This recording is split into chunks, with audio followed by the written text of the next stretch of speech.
The unforgiving sun cast long shadows across the dusty streets of Laredo, Texas, when Olivia Nolan collapsed at the edge of town. Her once vibrant green dress now tattered and caked with the dirt of 1,000 miles. Her auburn hair hung in matted clumps around her gaunt face, and her pale lips moved wordlessly as darkness closed in around her vision. The last thing she saw before consciousness fled was a pair of weathered boots hurrying toward her through the haze of her exhaustion. Colton Zachary had been loading supplies onto his wagon when the commotion started at the edge of town. At 28, he'd seen his fair share of hardship on the Texas frontier, but something about the slender figure crumpling to the ground compelled him to action before conscious thought could intervene. Abandoning his half-loaded wagon, he sprinted toward the gathering crowd, his spurs jangling with each determined stride. "Give her air, folks," he commanded, his deep voice cutting through the murmurs of the onlookers. Dropping to one knee beside the unconscious woman, Colton gently turned her onto her back. The woman's cheekbones jutted sharply beneath skin stretched thin by hunger, and her wrists exposed where her sleeves had worn away were no thicker than kindling. "She needs a doctor," someone in the crowd suggested. "Doc Pearson's away in San Antonio until next week," replied the town's general store owner, Martha Willis, wringing her apron anxiously. "Poor thing looks like she's been walking for weeks." Colton's sun-weathered face set in determination. "I'll take her to my place. It's closer than town, and I've got supplies to help her." Before anyone could object, he slid his arms beneath the woman's frail body and lifted her with ease. She weighed almost nothing, and that troubled him more than he cared to admit. As he carried her to his wagon, he could feel the outline of each rib beneath his fingertips, and her breathing came in shallow, irregular gasps. "Colton, are you sure about this?" Martha asked, hurrying alongside him. "You know how folks talk." "Let them talk," he replied curtly. "I'm not letting her die in the street when I can help." Martha's expression softened. She knew Colton well enough, the whole town did. Since losing his wife and infant son to fever 3 years prior, he'd kept mostly to himself on his modest ranch outside town, coming in only for supplies and occasional business. He was respected, but regarded with the careful distance people often reserve for those nursing private grief. "I'll gather some things and follow you out," Martha decided, already turning away. "Clean clothes, some broth. Much obliged," Colton said, carefully arranging the unconscious woman on the wagon bed atop some empty flour sacks. He climbed up to the driver's seat and set off without another word, urging his horses to a pace just shy of reckless. His ranch sat 5 miles outside Laredo, a simple but well-kept affair with a sturdy 2-room cabin, a small barn, and grazing land for his modest herd. As Colton pulled up to the cabin, the woman stirred slightly, her cracked lips moving in what might have been a prayer or a plea. He carried her inside, placing her gently on his own bed before rushing to fetch water from the well. When he returned, her eyes were open vivid blue despite the glassiness of dehydration and fixed on him with a mixture of fear and confusion. "You're safe," Colton said, approaching slowly with the water. "You collapsed at the edge of town. I'm Colton Zachary. This is my ranch outside Laredo." The woman tried to speak, but managed only a dry rasp. Colton sat carefully on the edge of the bed and supported her head while she sipped at the water he offered. "Easy now," he cautioned when she tried to gulp it down. "Too much at once will make you sick." After a few more careful sips, she found her voice, though it emerged as little more than a whisper. "Olivia Nolan, Miss Nolan," Colton acknowledged with a slight nod. "You're safe here. Rest now. We can talk when you're stronger." Her eyelids fluttered as exhaustion reclaimed her. "Just before sleep took hold," she whispered. "Thank you." Colton watched her for a moment, noting the streaks of dried tears cutting through the dust on her face and the angry blisters on her exposed ankles. Whatever had driven this woman to walk herself nearly to death must have been dire indeed. He felt a protective instinct stir within him, one he thought had died along with his family years ago. By the time Martha arrived with her basket of supplies, Colton had already set water to boil on the stove and was preparing a thin broth, the only sustenance he reckoned Olivia's starved body could handle at first. "How is she?" Martha asked, setting down her burden. "Weak, but she woke briefly," Colton replied. "Said her name is Olivia Nolan." Martha frowned thoughtfully. "Nolan doesn't ring any bells, must not be from around here." She began unpacking her basket, revealing a clean nightgown, some herbal remedies, and other necessities. "I'll help get her changed and cleaned up a bit. You should wait outside." Colton nodded gratefully and stepped out onto the porch. The October air carried a hint of the coming winter, and he pulled his jacket tighter around himself as he gazed out over the land that had been both his salvation and his prison these past years. He'd purchased it with Elizabeth in mind, planning a future that had evaporated like morning dew under the harsh Texas sun. Now he worked it alone, finding solace in physical labor and the simple rhythms of ranch life. After about 20 minutes, Martha emerged from the cabin. "She's resting comfortably now. I've gotten her into clean clothes and tended to the worst of her blisters. That poor girl's been through hell, Colton. Her feet are raw, and there's not an ounce of spare flesh on her bones." "Did she say anything else? About where she's from or what happened to her?" Martha shook her head. "She barely woke during it all, just enough to help a little with changing. But," she hesitated, "there's bruising on her arms and back, old bruises, and a healing cut above her eye that wasn't from her journey. Someone hurt that girl before she ever started walking." Colton's jaw tightened, and he found himself instinctively scanning the horizon as though some threat might materialize from the distant scrubland. "I'll keep watch," he said simply. "I know you will."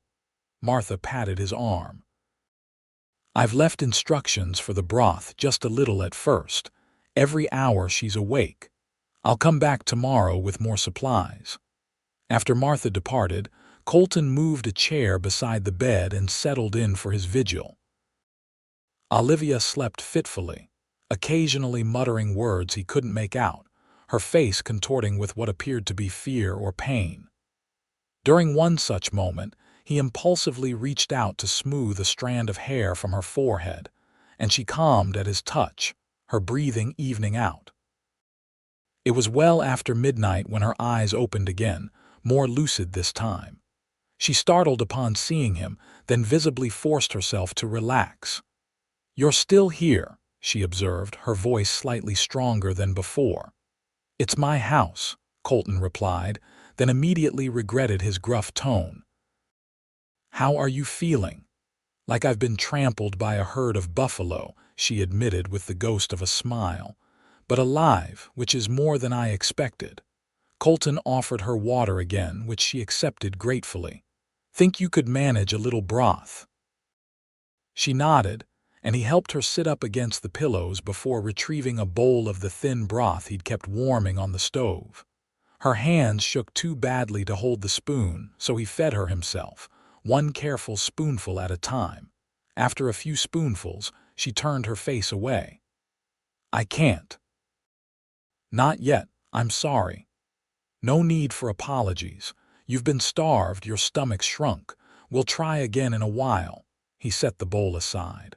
"Do you feel up to telling me what brought you to Laredo in such a state?"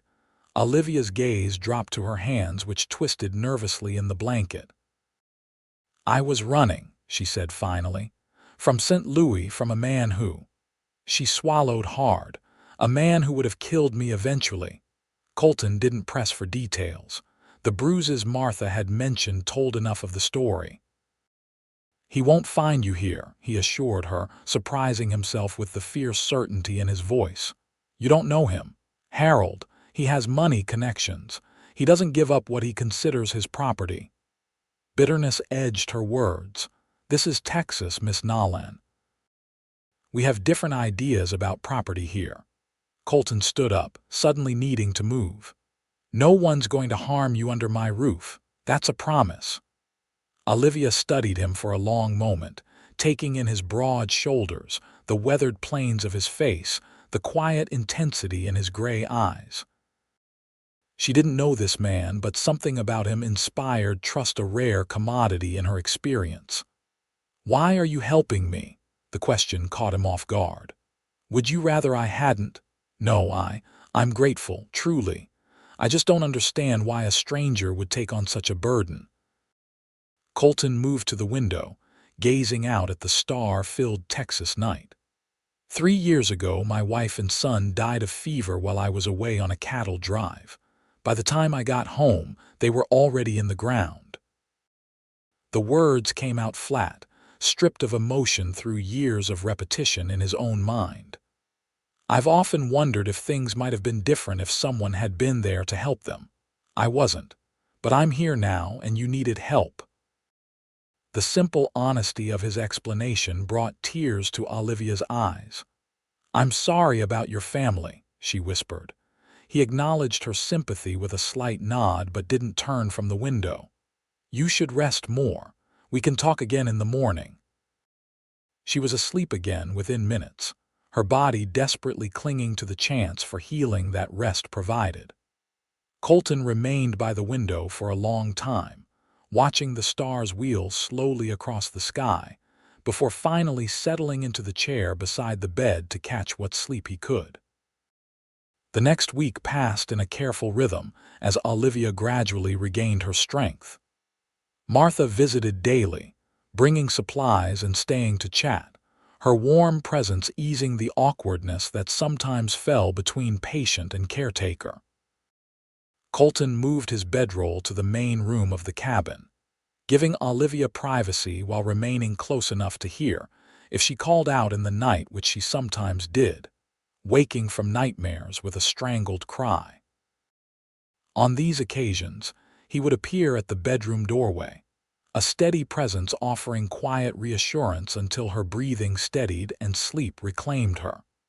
He never pressed her about the nightmares, and she never volunteered their content, though they both understood their source well enough.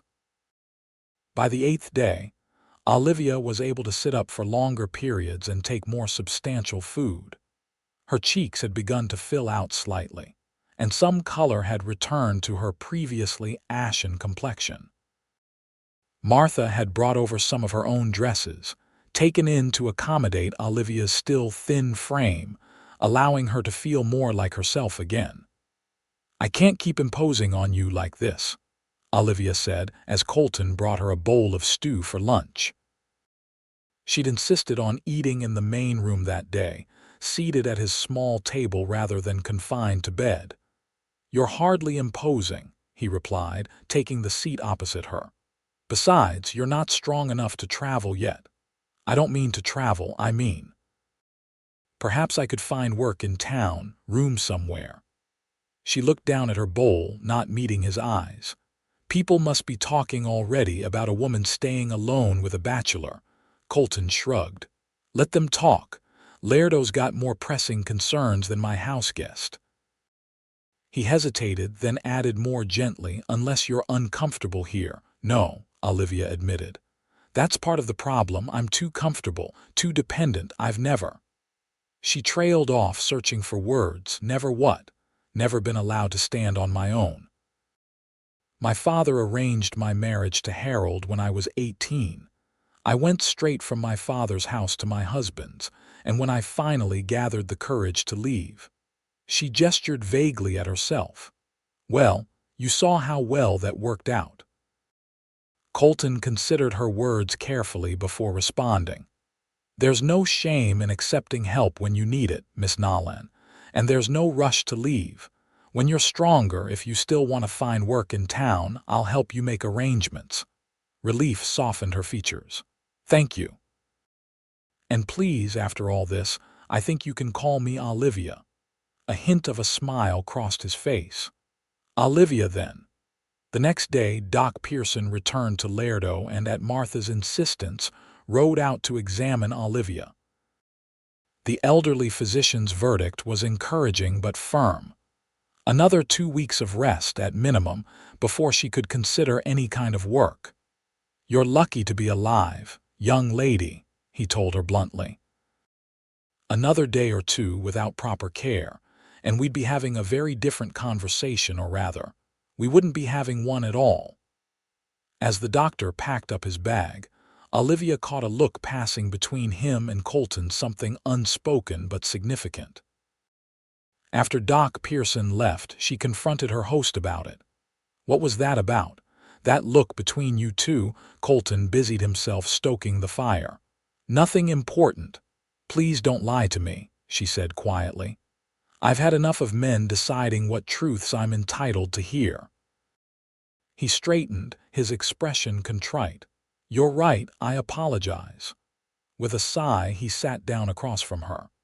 "Doc mentioned that he believes you might have been with child recently, before your journey." Olivia's face drained of color and her hand instinctively went to her abdomen. "Yes," she whispered after a long pause. "I was 3 months along when Harold found out I was planning to leave. He was very angry." The implication hung heavy in the air between them. Colton's knuckles whitened as his hands clenched into fists, but his voice remained carefully controlled. "I'm sorry. It wasn't the first time he'd hurt me, but it was the worst. When I woke up, the baby was gone, and I knew I couldn't stay another day, even if leaving killed me." Her voice had gone flat, emotionless, as though she were reciting facts about a stranger. "I took what money I could find and left that night. I couldn't risk the train or stage he'd have telegraphed ahead. So I walked, and when the money ran out, I just kept walking. All the way from St. Louis." Colton asked, incredulous. She nodded. "I followed the rivers when I could, worked briefly on farms for food when I was still strong enough. As I got weaker, I just kept moving. I don't even know why I came to Laredo specifically. I just needed to get far enough away that he couldn't find me easily." Colton was silent for a long moment, processing the enormity of what she had endured. "Your husband," he said finally, the word sounding like a curse on his tongue. "What's his full name?" Alarm flashed across Olivia's face. "Why do you want to know?"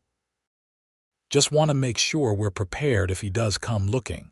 She studied him, then apparently decided to trust his explanation. "Harold Victor Blackwell. He owns several banks in Missouri and Illinois. I'll keep an ear out," Colton promised. "If anyone matching his description starts asking questions in town, we'll know." That night, unable to sleep, Olivia found herself drawn to the main room of the cabin, where moonlight spilled through the window and illuminated Colton's sleeping form on his bedroll near the hearth. In sleep, the hard lines of his face softened, making him look younger than his years. She wondered about the wife he'd lost. What kind of woman had captured the heart of this quiet, intensely private man? As if sensing her presence, Colton stirred and opened his eyes, immediately alert in the way of men accustomed to danger. Upon seeing her, he sat up. "Is something wrong? Are you feeling ill?" "No," she assured him. "I couldn't sleep, that's all." He nodded toward the rocking chair near the fire. "Sit if you like. I can make some tea."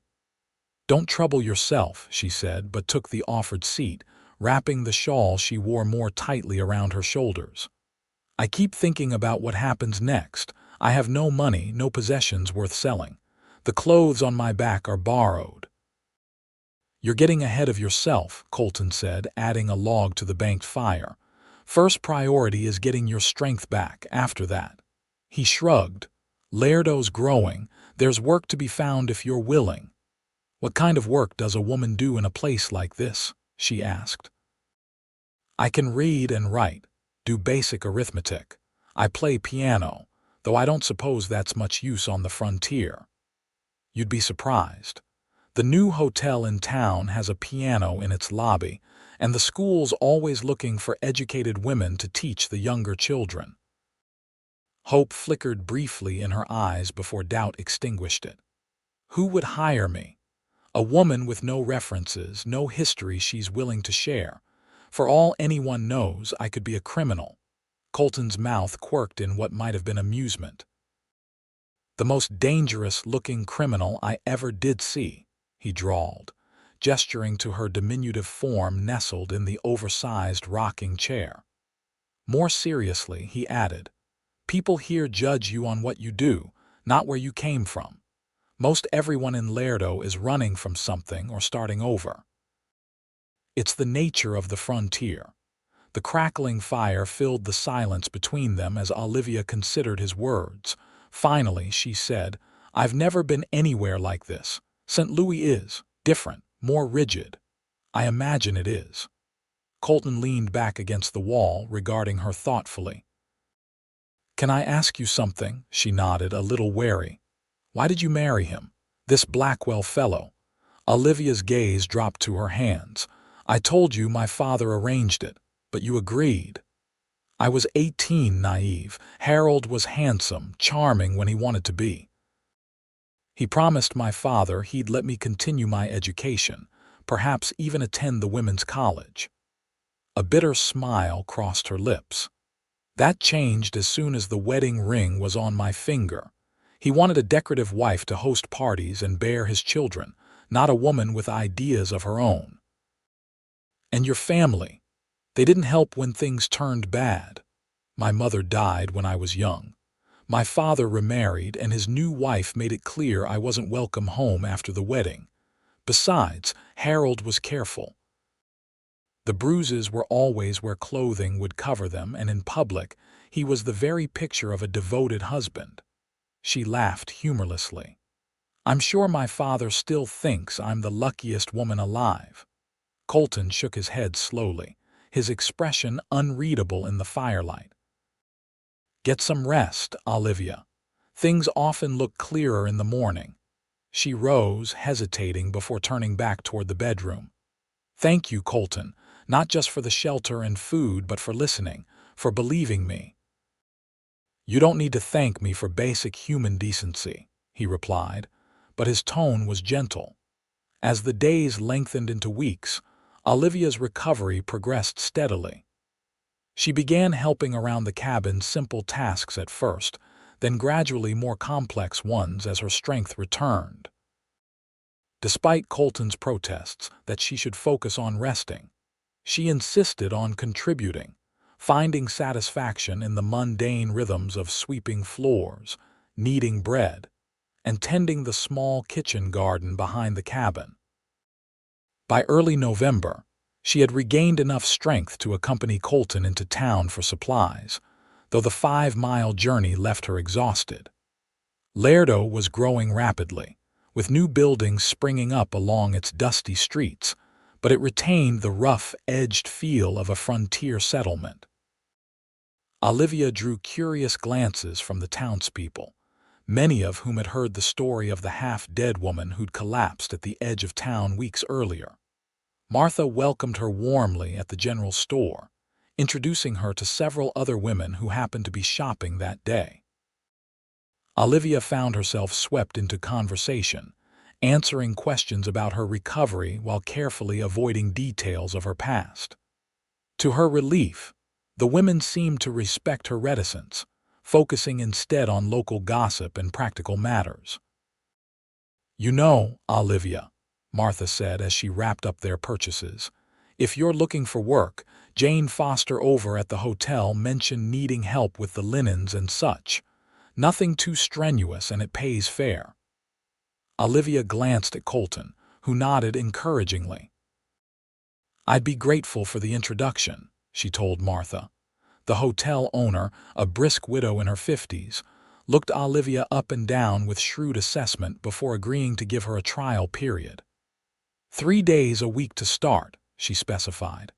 8 till 4 with a midday meal provided. Colton can bring you in on his supply runs and collect you afterward.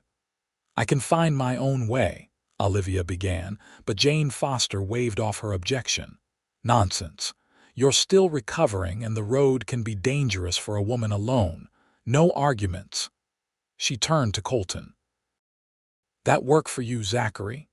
Yes, madam, he replied, a hint of amusement in his eyes at the older woman's commanding manner. As they drove back to the ranch, Olivia's mood was lighter than it had been in months. My first job, she marveled, gazing out at the rugged landscape. I never thought I'd be excited about changing sheets and sweeping floors, but I can't wait to start. Colton glanced at her, struck by the transformation. The hollow-cheeked, terrified woman who'd collapsed in the street was giving way to someone vibrant and determined, her auburn hair catching the late afternoon sun as it tumbled from beneath her borrowed bonnet. Something tightened in his chest at the sight, a feeling he hadn't experienced in years and wasn't entirely comfortable recognizing. You'll do fine, he said simply, turning his attention back to the road. The next morning, Olivia found Colton in the barn, repairing a broken bridle. The physical labor of ranch life had honed his body to lean muscle, and his movements had an easy confidence that spoke of a man comfortable in his skin. She watched him work for a moment before announcing her presence. I've been thinking, she said, stepping into the barn. I can't stay in your home indefinitely. Colton looked up, his expression carefully neutral. You're welcome as long as you need. I know, and I'm grateful, but I need to find my own way eventually. Once I've earned some money at the hotel, perhaps I could rent a room in town. He returned his attention to the bridle, his hands moving with practiced precision. If that's what you want. It's not a matter of what I want, she pressed. It's about what's proper. People are already talking, I'm sure. Let them talk, Colton said, echoing his words from their first conversation. Unless, he hesitated. Unless you're uncomfortable here. No. The vehemence of her denial surprised them both. More moderately, she continued, no, that's not it at all, this place. It's become a sanctuary. I just don't want to abuse your hospitality. Colton set aside the bridle and turned to face her fully. Olivia, I'm not a man who concerns himself much with appearances. If you want to stay, stay. If you want to go, I'll help you find a suitable place in town. But don't make your decision based on what others might think. She studied him, trying to read beyond his carefully composed expression. What do you want? The question hung between them, laden with implications neither was quite ready to address. Finally, Colton said, I've grown accustomed to having you here. The place feels less empty. It wasn't a declaration by any means, but from this reserved man it felt significant. Olivia nodded slowly. Then perhaps I could stay a while longer. At least until I've saved enough for a proper start elsewhere. Something like relief flickered across his features. Good, that's good. The following week, Olivia began her work at the hotel. The labor was indeed physical, changing linens, sweeping, helping in the kitchen when needed, but Jane Foster proved a fair employer who ensured Olivia took regular breaks and didn't overtax herself. More importantly, the work gave her a sense of purpose and independence she'd never experienced before. Each evening, Colton would collect her in the wagon, and they would make the journey back to the ranch together. These rides became a cherished time for both of them, a space where conversation flowed more freely than within the confines of the cabin. Olivia shared stories of her childhood in St. Louis, of the books she'd loved and the dreams she'd harbored before marriage had narrowed her world. Colton, in turn, gradually opened up about his life before Laredo, his upbringing on a farm in Tennessee, his journey west as a young man, the cattle drives and adventures that had shaped him. Only rarely did he speak of Elizabeth, his late wife, but when he did, it was with a quiet fondness rather than raw grief. She loved wildflowers, he mentioned once as they passed a patch of late-blooming prairie flowers. Used to fill the cabin with them every spring. Olivia sensed there was more healing in his brief recollections than in his years of silent mourning, and she encouraged him gently when he seemed willing to share. In return, he never pressed her for details about Harold that she wasn't ready to give, respecting the boundaries she set around the most painful parts of her past. As November progressed, the weather turned sharply colder. One evening in late November, they were caught in a sudden downpour on their way back to the ranch. By the time they reached the cabin, both were soaked through and shivering. "Get changed quickly," Colton instructed as he stoked the fire to a roaring blaze. "I'll make coffee to warm us up." Olivia hurried to the bedroom, peeling off her sodden clothes with fingers numbed by cold. As she reached for a dry dress, a violent coughing fit overtook her, leaving her gasping for breath. When Colton knocked on the door to check on her, she managed to assure him she was fine, but by morning it was clear she was anything but. Fever gripped her, bringing with it chills, a relentless cough, and a weakness that reminded her all too vividly of her condition when she'd first arrived in Laredo. Colton sent for Doc Pearson immediately, his normally stoic expression giving way to naked concern as he bathed her forehead with cool cloths and coaxed her to drink water whenever she was lucid. "Pneumonia," the doctor diagnosed grimly after examining her. Her lungs were already weakened by her ordeal, and this cold snap pushed her over the edge. "Will she recover?" Colton asked, his voice rough with fear.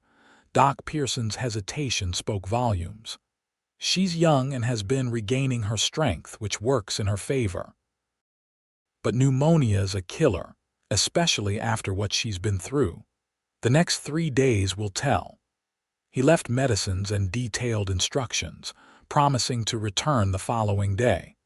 Colton settled into what became a round-the-clock vigil, abandoning all ranch work save the most essential chores.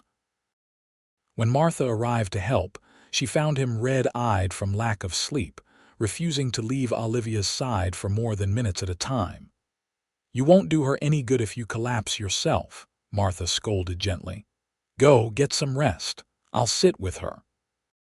Reluctantly, Colton agreed to lie down in the main room, but sleep eluded him as he listened to Olivia's labored breathing and occasional delirious murmurs. When her voice rose in apparent terror, calling out against some unseen threat, he was beside her in an instant. "Harold, please no," she whimpered, trapped in a fever dream. "Don't hurt me again, please." "Shh, you're safe," Colton soothed, taking her burning hand in his. "He can't reach you here. I won't let him." Whether she heard him through her delirium was unclear, but his voice seemed to calm her. Martha, watching from the doorway, saw something in Colton's face that she hadn't seen since before Elizabeth's death, a vulnerability that transcended mere concern for a fellow human in distress. "You love her," she stated simply when Olivia had quieted again.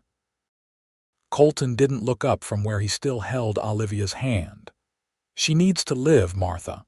She has to." It wasn't an answer, but it was confirmation enough. The next 2 days brought little change in Olivia's condition.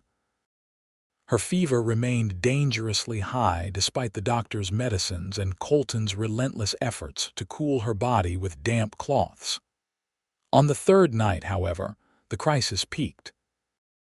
Olivia's breathing became so labored that each intake of air was a visible struggle, and her skin took on a bluish tinge that terrified Colton more than anything he'd yet witnessed.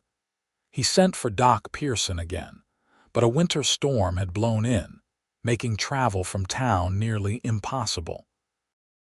Left with only his own resources, Colton remembered an old remedy his mother had used when he and his siblings had fallen ill with chest complaints as children, a poultice of mustard seed and other herbs applied to the chest to draw out infection. Working from memory and desperation, he prepared the mixture, and with as much respect for Olivia's modesty as the situation allowed, applied it to her chest and back, wrapping her afterward in warm blankets. Then he did the only other thing he could think of. He talked to her, continuously, reminding her of all she had survived, all she had yet to experience. "You didn't walk all the way from St. Louis just to die in a ranch house in Texas," he told her fiercely. "You're stronger than this, Olivia. Fight." Somewhere in the coldest hours before dawn, her fever broke. Colton, who had been dozing in the chair beside her bed, woke to find her looking at him with clear eyes for the first time in days. "You're still here," she whispered, an echo of her words from weeks earlier. Relief made his voice unsteady. "Always." The word hung between them, weighted with meaning neither was quite ready to examine. Olivia's eyes filled with tears as she reached for his hand. "Thank you." Her recovery from pneumonia was slower than her initial recuperation had been. December arrived with bitter cold, confining her to the cabin as her lungs gradually healed. Jane Foster sent word that Olivia's position at the hotel would be waiting whenever she was well enough to return, a kindness that moved her deeply. Christmas approached, bringing with it a poignant melancholy for both cabin occupants. For Colton, the holiday had been little more than another day of solitude since Elizabeth and their son had died. For Olivia, it evoked memories of forced gaiety in Harold's household, where every celebration had been a performance for the benefit of his business associates rather than a time of genuine joy. Perhaps it was this shared ambivalence toward the season that prompted Colton's suggestion one evening as they sat before the fire. "We could mark the day differently," he said, watching the flames rather than meeting her eyes. "Make new memories to replace the old." Olivia looked up from the mending in her lap, touched by his perception of her unspoken feelings. "What did you have in mind?" "Nothing elaborate. A special meal, perhaps. Maybe a small tree." He shrugged, suddenly self-conscious. "If you'd rather not, I understand." "No, I'd like that," she said quickly. "Very much." The next day, despite the cold, Colton rode into the hills and returned with a small pine tree, which they decorated with strings of dried berries, pine cones dipped in flour paste to resemble snow, and a few precious glass ornaments that had belonged to Elizabeth, carefully unwrapped from their tissue paper storage.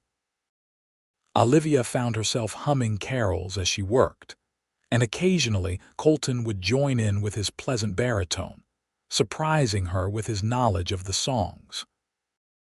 They baked cinnamon cookies from a recipe Olivia remembered from her childhood, filling the cabin with a spicy sweetness that seemed to chase away the lingering shadows of the past.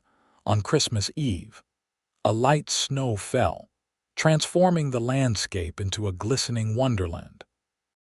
After a simple but satisfying supper, they sat before the fire, sharing a rare glass of whiskey Colton had been saving for a special occasion. "I have something for you," he said suddenly, reaching behind his chair to produce a small package wrapped in brown paper and string. Olivia accepted it with surprise. "Colton, you shouldn't have. I didn't get you anything." "You've given plenty," he replied. "Open it." Inside the paper was a small leather-bound journal with creamy blank pages and a simple pencil. "I noticed you sometimes write on scraps of paper," he explained. "Thought you might like something proper to write in." The thoughtfulness of the gift overwhelmed her. "It's perfect," she managed, running her fingers over the smooth leather. "Thank you." "There's one more thing," he said, reaching into his pocket. What he withdrew made her breath catch a simple silver ring, worn but well polished, hanging from a length of leather cord. "It was Elizabeth's," he said quietly. "Not her wedding band that's buried with her. This was a gift I gave her before we married. I thought it seemed right that you should have it, as a reminder." A reminder of what? Olivia asked, her voice barely above a whisper. That you never have to walk alone again, Colton said, his gray eyes steady on hers. Not if you don't want to. It wasn't quite a declaration of love, nor was it merely an offer of friendship. It existed in that undefined space between a promise, a possibility. Olivia accepted the cord with trembling fingers, slipping it over her head so the ring rested against her heart. I don't want to, she said simply. Something shifted between them that night, a boundary crossed, though not in any physical sense. They spoke long into the night, sharing hopes and fears they had previously kept guarded. When Olivia finally retired to the bedroom, Colton remained by the fire, his thoughts more peaceful than they had been in years. The new year of 1873 arrived with renewed purpose for both of them. Olivia returned to her work at the hotel, now strong enough to handle the journey to and from town on her own when Colton's ranch duties prevented him from accompanying her. She began putting aside a portion of her wages, though her plans for independence had subtly shifted. Rather than saving to leave, she was now planning for a future that somehow included both her autonomy and her deepening connection to Colton and his ranch. One crisp January morning, as Olivia prepared to leave for work, Colton appeared in the doorway of the barn, his expression unusually serious. "Rider coming," he said, gesturing toward the horizon where a lone horseman approached along the road from Lerdo. Something in his tone sent a chill through Olivia that had nothing to do with the winter air. "Do you recognize him?" Colton shook his head. "Not from this distance. But he's well dressed, not a local." Fear, familiar but long dormant, clawed at Olivia's throat. "Harold," she whispered.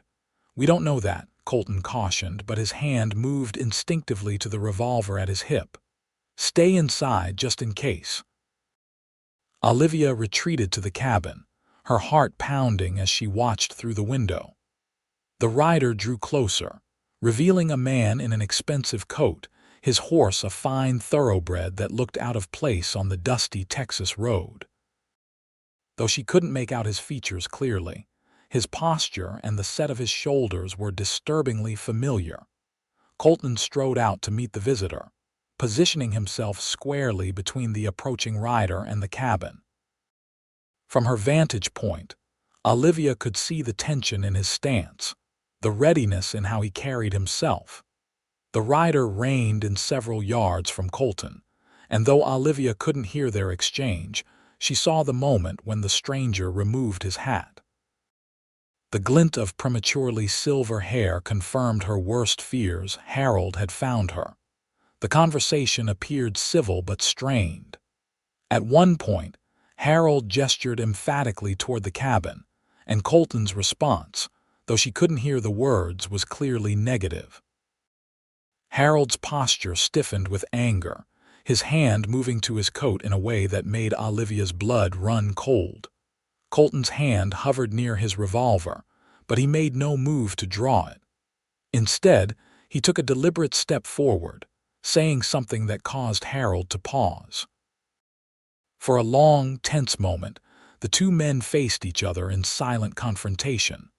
Then, to Olivia's astonishment, Harold replaced his hat, turned his horse, and rode away.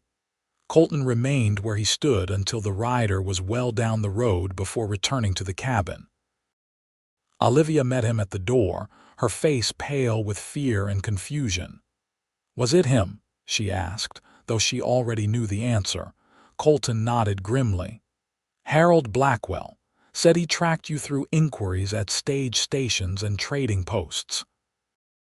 Someone in San Antonio remembered a woman matching your description heading toward Lerdo. What did he want?" The question was foolish. They both knew what Harold wanted, but she needed to hear it spelled out. "To take you back. Said you were his wife and legally his to claim." Colton's jaw tightened.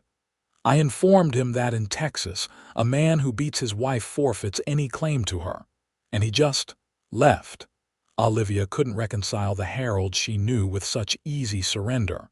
Not exactly. Colton moved to the window, scanning the horizon as though expecting Harold to return with reinforcements. He threatened legal action, said he had friends in high places. I told him Texas has its own laws, and he'd find no sympathy here for a man who drives his wife to flee halfway across the country. He was armed, wasn't he? Olivia had seen the telltale movement beneath Harold's coat. Colton nodded. Daring her, most likely. But he's not a man accustomed to real violence, just inflicting pain on those weaker than himself, when faced with someone willing to stand against him. He shrugged. Cowards usually back down. Relief washed over Olivia, followed quickly by renewed anxiety. He'll be back. Maybe not today or tomorrow, but Harold doesn't give up easily. His pride won't allow it. Then we'll be ready. Colton's voice was steady, reassuring. You're not alone in this, Olivia. Despite Colton's confidence, the encounter cast a shadow over the following days. Olivia found herself jumping at unexpected sounds and constantly scanning her surroundings when in town. Colton arranged for one of the local ranch hands, a reliable young man named Thomas, to escort her to and from work when he couldn't do so himself, and he made subtle inquiries about Harold's whereabouts through contacts in neighboring towns. A week passed with no further sign of Harold, then another. Gradually, the immediate fear began to recede, though a wariness remained, a new habit of caution that Olivia suspected would never entirely leave her. It was during this period of watchful waiting that Colton first raised the subject that had been increasingly on both their minds. There's a way to make this simpler, he said one evening as they sat on the porch, watching the sunset paint the Texas sky in brilliant oranges and pinks. Legally, I mean. Olivia turned to look at him, her expression carefully neutral. What are you suggesting? Colton met her gaze steadily. Marriage would invalidate his claim on you completely.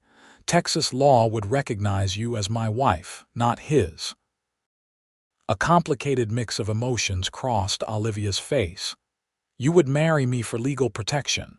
No, he said, the single syllable carrying the weight of months of unspoken feelings. The legal protection would be a benefit, but it's not the reason. Then, what is the reason? Colton took her hand, his calloused fingers gentle against her skin. I think you know. Olivia's heart raced, but uncertainty held her silent. Her first marriage had begun with honeyed words that had quickly soured. Could she trust that this would be different? Sensing her hesitation, Colton continued, I'm not asking for an answer now. Take whatever time you need. Just know that the offer stands, regardless of Harold Blackwell or any legal considerations. She squeezed his hand gratefully. Thank you. I need time to think. February brought milder weather, and a letter from the county sheriff informing them that Harold Blackwell had been seen boarding a train back east in San Antonio. The news should have been a relief, but Olivia remained skeptical. It could be a ruse, she suggested as she and Colton discussed the letter over breakfast, to make us lower our guard. Possibly, Colton agreed, but my sources in town say he was asking about divorce laws before he left. Apparently, his business interests are suffering from his absence. Hope flickered in Olivia's chest. Divorce? He would never. Money talks louder than pride sometimes, Colton observed, and from what you've told me, maintaining his standing in society matters greatly to him. The possibility that Harold might willingly end their marriage, that she might truly be free of him without constant fear of his return, was almost too much for Olivia to absorb. She had built her new life around the expectation of eventually having to confront him again, had steeled herself for that inevitable confrontation. The thought that it might never come left her strangely unmoored. What would I do, she wondered aloud, if I were truly free? Colton's expression softened. Whatever you want, that's what freedom means. His words stayed with her throughout the day as she went about her duties at the hotel. What did she want, beyond the immediate necessity of safety? For so long, her horizons had been limited by Harold's control, and then by the urgent need to escape him. Now, with the possibility of a future unconstrained by those concerns, the breadth of potential choices was dizzying. By the time Colton came to collect her that evening, Olivia had reached a decision. "I've been thinking about your proposal," she said as they drove back to the ranch. Colton kept his eyes on the road, his expression carefully neutral. "And I'm grateful for the offer, truly. But if Harold really is seeking a divorce, I'd prefer to wait until that's settled." She turned to gauge his reaction. "Not because I don't care for you, I do, more than I can express, but because when I marry again, I want it to be solely for love, with no legal complications or lingering threats." Relief softened his features. "That's fair and wise. You're not disappointed," she pressed. A smile tugged at the corner of his mouth. "Olivia, I've waited 3 years to feel again what I feel for you. I can wait a little longer to do things properly." His simple declaration warmed her more than any elaborate profession of love could have. They rode the rest of the way in comfortable silence, the future stretching before them like the open Texas landscape, vast with possibility. March brought official confirmation of what Colton's sources had indicated. Harold Blackwell had indeed filed for divorce in St. Louis, citing abandonment. The irony of the charge wasn't lost on Olivia, but she was too relieved to muster any real indignation. The divorce proceedings would take time, but the direction was clear: her marriage was ending. With this cloud lifting, Olivia embraced her new life with renewed vigor. Her position at the hotel expanded to include managing the guest ledger and handling correspondence, tasks that utilized her education, and earned her the respect of both Jane Foster and the Laredo business community. She continued to live at Colton's ranch, but their relationship remained proper, if affectionate a tacit agreement to wait until her legal status was resolved before taking any definitive steps toward a future together. As spring arrived in earnest, transforming the landscape with wildflowers and fresh greenery, Colton surprised Olivia one Sunday by suggesting a picnic by the creek that ran through the eastern edge of his property. "It's the prettiest spot on the ranch this time of year," he told her as they rode out, Olivia now comfortable enough on horseback to manage her own mount. "Elizabeth used to say it was like a little piece of Eden." That he could mention his late wife so naturally, without the shadow of grief that had once accompanied her name, spoke volumes about his healing. Olivia found herself increasingly curious about the woman who had first captured Colton's heart. What was she like? She asked as they spread a blanket beneath a cottonwood tree beside the burbling creek. Colton considered the question as he unpacked the simple meal they'd brought. Kind, steady. She had a gift for finding beauty in ordinary things.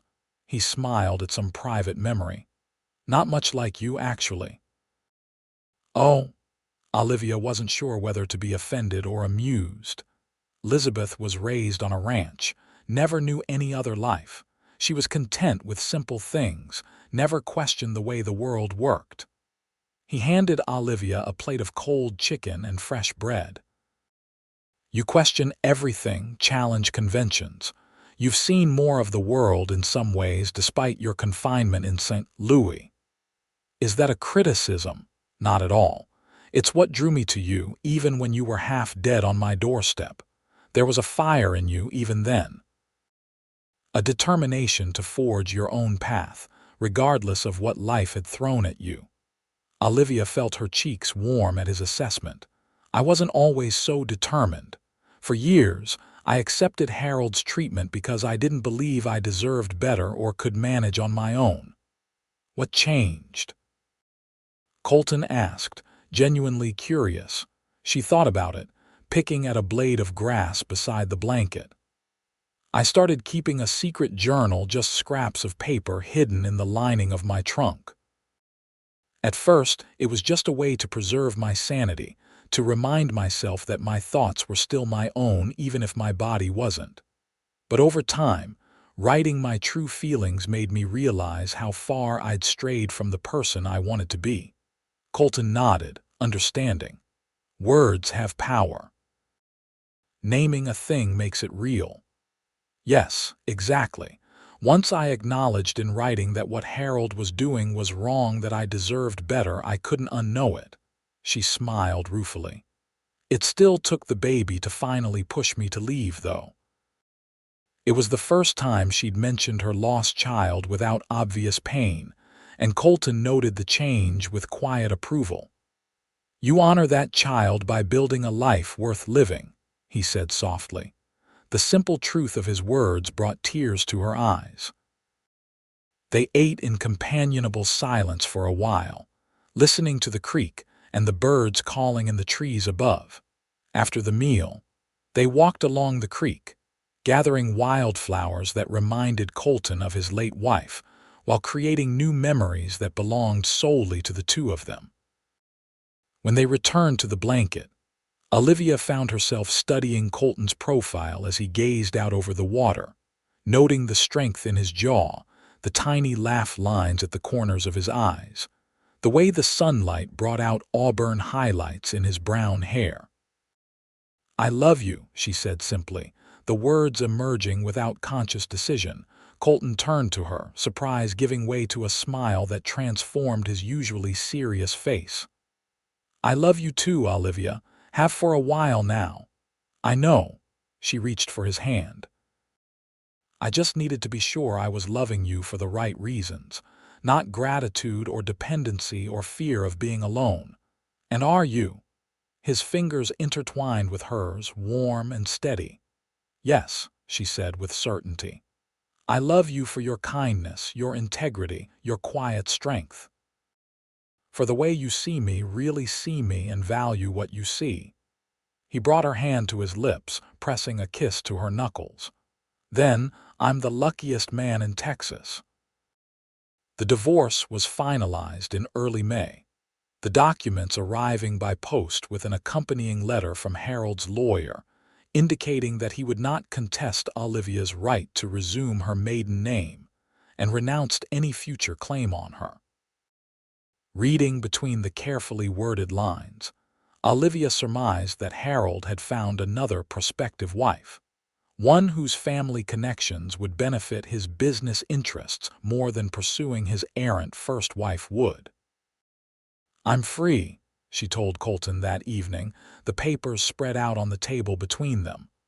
"Truly free for the first time in my adult life." He reached across the table to take her hand. "What would you like to do with that freedom?" Without hesitation, she replied, "Marry you if the offer still stands." His smile was answer enough, but he added, "It does, whenever you're ready." "Soon," she decided. "I don't need anything elaborate, just us, a few friends, and a fresh start." They were married 2 weeks later in Laredo's small church, with Martha, Jane Foster, Doc Pearson, and a handful of townspeople and neighboring ranchers in attendance.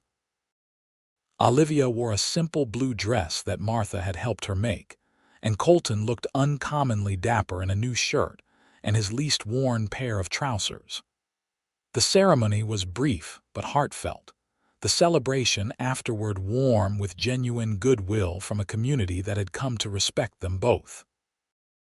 As they drove back to the ranch that evening, their ranch now, in both name and spirit, Olivia leaned against Colton's shoulder, contentment washing over her like the golden light of the setting sun.